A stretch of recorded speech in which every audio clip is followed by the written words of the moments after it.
All right, we've just left. We've pulled over in a big spacious roadside parking area just to kind of double check everything, see if everything's all right. We've gone 20 miles. And that means we're 1% of the way there. Pretty much have the place to ourselves. We haven't spent much time in Texas, No, and it's a huge, huge state. Lots to see, lots to explore, if we make it. Yep. You are here. Dreamboat is here. This is high elevation Massachusetts. The Westfield watershed is vast, draining from 23 towns in the Berkshire foothills and Connecticut River Valley. We left this morning, it was 49 degrees, so that's probably going to be the low point temperature that we see on this trip. Yeah, for sure. And Dreamboat doesn't have dash air conditioning in his 1977 glory, so. Yeah, beautiful day. Let's keep driving. We've gone about 300 miles, and that's over a tenth of the way. Lots of support on the road, lots of cheering and clapping and thumbs upping and beeping, light flashing, which feels really good considering that brake is getting a little hot again, which is I don't know what to say. Concerning. We have been 300 miles, which is I don't want to do the math right now, but it's a substantial portion of how far we have to go. We've made it. We've made progress. That's what matters. Yep. Did you want to give us the miles per gallon update? Well, we've done 180 miles on this tank for Dreamboat. And how many? 8.889 miles per gallon. So we'll call it 9.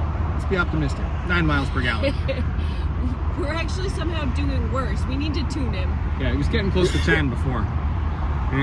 Here's what it is. We thought we might start off early today, but ultimately there was a bit of a rain shower, 6 to 7 a.m. And there's no reason to drive in the rain. We've got plenty of time. Maybe we'll miss rush hour traffic too. So we're basically going to wait here, do some stuff, check some things out, check the oil and everything, and proceed later. It's down about half the range.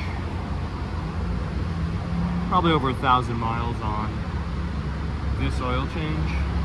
So we might be losing a little, but not much.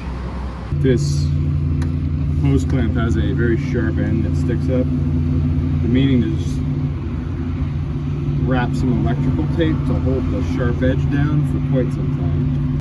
I'm happy to see that we don't seem to have anything bad in here. Just to check that, we're looking good. We just refilled the gear oil in the rear differential, so I'm looking for any signs it's been dripping overnight. I don't see any, so that's good news. Took off that set of wheels and the brake drum, so I'm looking for anything. If I had a weep at the bottom of that drum, it could be brake fluid or it could be gear oil leaking into the drum and then out the bottom. Both of those things would be pretty bad. I don't see any sign of that. If anything, the side I didn't open up on this side seems a little bit damp, so I'm gonna keep watching that, but I don't see any active dripping, so that's the good news there. It's getting a little bit of rattle. I want to say it was from the exhaust yesterday, so when we stopped I couldn't touch it. I do have grease fittings on the drive shaft. I probably should get those again. I don't think I've done it for 1,200 miles maybe? Good question. Don't see any signs of gas leaking. Oh, let me show you that filter. It's really clean. So this is the shiny new gas tank here, and this is the first filter coming off the gas tank. It used to turn orange pretty quickly before we replaced that tank, so it's nice to see some nice clean gas in the filter after running 350 miles yesterday. I know better than to start pouring this without a rag on, man. I'll be right back.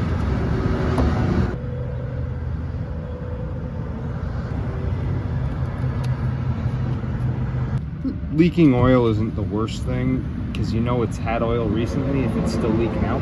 I would eventually like it to stop leaking oil, but right now it's okay. It's just a little and not too fast. It's a little bit in the bell housing, which suggests rear main seal. A little bit on the filter, which suggests the filter is just not tight. I don't think I see it coming down from up higher in the engine. That's perhaps the good news.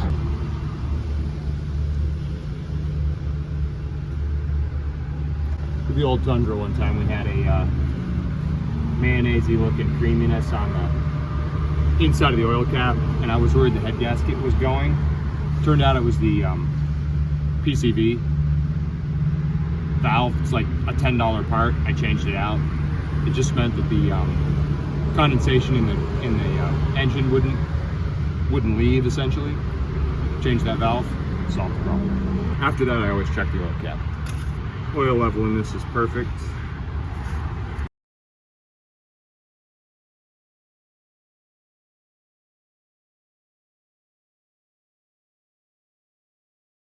Oh no. Yeah. I know where that goes. So this is the retainer for the shoe on one side. In this case, it's the forward shoe from the brake job we just did. This piece of hardware sheared off. I don't know why, but it's supposed to be holding the brake pad in place. I've been having an intermittent sensation. If I'm coasting through a parking lot, you can feel like a grab, grab, grab, grab. What are we gonna do? Because we are in Ohio. Yeah, so the good news is we have all of this hardware in duplicate because we only did the brake work on one side. Right, because we had previously done it on the other. Yep, we got 2 pair of shoes, we got double the hardware that you need for one side. So the good news is I have this part. The bad news is it will take me an hour to disassemble stuff to get to this part to replace it. And that's if there's no damage on the inside from the other end of this coming loose. I'm not sure if this is the cause of the problem or just a symptom, but this pin is, you can extract it from the back of the backer plate, but to put it back in and actually lock it in place, I have to twist a little spring onto it. And I have another part. This is the broken one. I just don't know what else might be broken inside the brake drum.